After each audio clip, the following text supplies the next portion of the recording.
रमेश दमानी जी एक चीज़ कहते थे कि if it swims like a duck, if it quacks like a duck and if it looks like a duck, it is a duck. तो अगर feeling आपको bear market वाली आ रही है, स्क्रीन आपको बेयर मार्केट कह रही है, और आपका पोर्टफोलियो अगर बेयर मार्केट वाला है, तो वो बेयर मार्केट है। और मार्केट में दिक्कत पता है क्या है कि मार्केट में बहुत लोगों को लगता है कि नहीं, हम सिर्फ लॉन्ग करके ही पैसा बनाएंगे, शॉर्ट करके भी पैसा बन सकता है। अच्छा, बहुत लोग कहेंगे कि ये बीच बीच में जो रैलीज आती हैं, वो बिल्कुल बीच बीच में रैलीज आएंगी, तो जैसे बेयर मार्केट में बीच बीच में वो डिक्लाइन भी तो आती है। मैं आपको 3 चार्ट दिखा रहा हूँ, और वो 3 चार्ट की सिग्निफिकेंस मैं समझाता हूँ। मैं एक ही स्क्रीन पर तीनों चार्ट रख रहा हूँ। ये 20 डे एक्सपोनेंशियल मूविंग एवरेज है, जिसको तुम डिसाइसिवली नीचे, हमने बात की थी जब पहली बार 20 डे में जब वायलेट हुआ था कि यहाँ से बड़ी शॉर्ट होगी।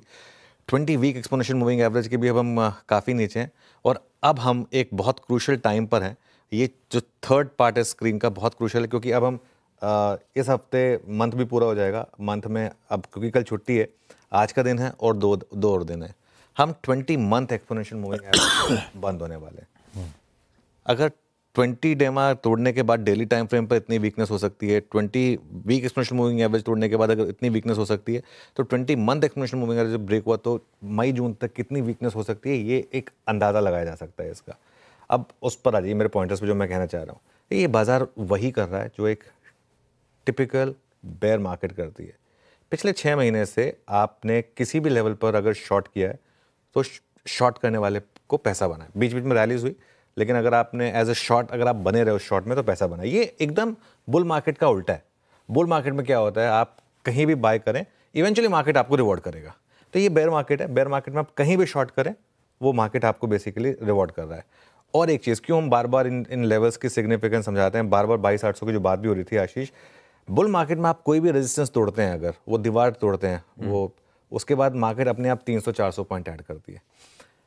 पिछले महीने हमने बात की थी 20 डे एक्सपोनेंशियल मूविंग एवरेज की, कि वो टूटा तो बहुत बड़ी गिरावट आएगी, तब वो 23,200 के आसपास था, वहां से सीधा 22,800 तक मूव आया। अब बार बार बात हो रही थी कि 22,800 बेयर मार्केट में भी अगर ये सपोर्ट वाली दीवार अगर टूटे, उसमें बड़ी गिरावट होती है। हमने बात की थी कि जिस दिन 22,800 टूटेगा, उस दिन बाढ़ आएगी या सैलाब आएगा, जो मर्जी आप कह लें। कई बार क्या होता है ना, अगर हम उर्दू वर्ड लिखते हैं तो कई लोग ट्रोल करते हैं, तो मतलब बाढ़ या सैलाब जो मर्जी मान लिया, तो वो टूटेगा तो उसमें सैलाब आएगा। लेकिन शुक्रवार को हमने देखा था वो डिसाइसिवली टूटा था, और इसीलिए वो बात हुई थी कि अब यहाँ से और बहुत बड़ी गिरावट आ सकती है। दिक्कत क्या है, अगर आप सिर्फ इंट्राडे में उसको चेज करने की कोशिश करेंगे तो दिक्कत है। पोजिशनली आपको थोड़ा सा रिस्क लेके इस मार्केट में रहना होगा। फ्राइडे को 22,800 डिसाइसिवली ब्रेक हुआ, और कल आपने वो देखा किस तरीके का मूव आया। अब 22,400 पर अगर नहीं रुके, ये भी रुके लिख दिया गलती से, इसको अगर पर नहीं रुके, इसको हटा दीजिए। अगर 22,400 पर नहीं रुके अगर हम, तो 21,800 ये इसकी संभावना जो है ना, वो काफ़ी बढ़ जाएगी। 22,400 क्यों है, वो भी मैं आपको हेडलाइन के बाद एक चार्ट दिखाकर उसकी भी सिग्निफिकेंस समझाऊंगा कि क्यों। तो अगर 22,400 पर भी अगर आप नहीं रुके, तो 21,800 की पॉसिबिलिटी काफ़ी हाई हो जाएगी। कुछ देर में जब हम निफ्टी की स्ट्रैटेजी डिस्कस करेंगे तो मैं बताऊंगा आपको। लेकिन मामला ये है सारा का सारा कि अब मार्केट में ट्रेड है कि आप शॉर्ट करें और एक 22,800 इसका एक स्टॉप लॉस लगा दें बेसिकली।